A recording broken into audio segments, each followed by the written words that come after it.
بعد شهرين على فضيحة تزوير تاريخ صلاحية أكثر من 35 طنا من رقائق البطاطا التشيبس في مصنع لتوضيب المواد الغذائية في بلدة الغازي قرب صيدا والعائد إلى صهر الرئيس نجيب ميقاتي المدعو رضا صوبرا، أمرت النيابة العامة الاستئنافية في الجنوب بإزالة الشمع الأحمر عن المستودع وبنقل الكميات المضبوطة إلى جهة مجهولة لإتلافها.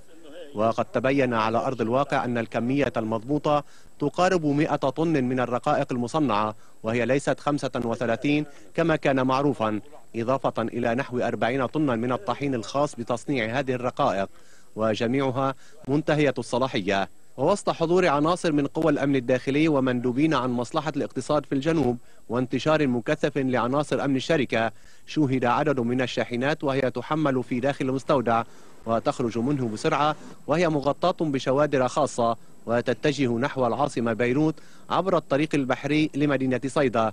وعند محاولة فريق قناة الجديد الاقتراب من المكان لاستيضاح الأمر، تصدى له عدد من عناصر أمن الشركة ومنعوهم من أداء مهمتهم بذريعة أن الأمر بحاجة إلى إذن من النيابة العامة. شو ممنوع؟ نحن بدنا نحكي المسؤول، في مجال في ما فيش مجال. المسؤول مش هون، إذا بتريد طب لي الكاميرا. أنت دولة؟ وين دولة؟ واحد لابس دركة بتقول لي نحكي الدرك، واقفين مع الدرك خيي شو عم تصور مع الدرك؟ أنا مش عم بغلط معك، عم بقول له دب لي الكاميرا إذا بتريد.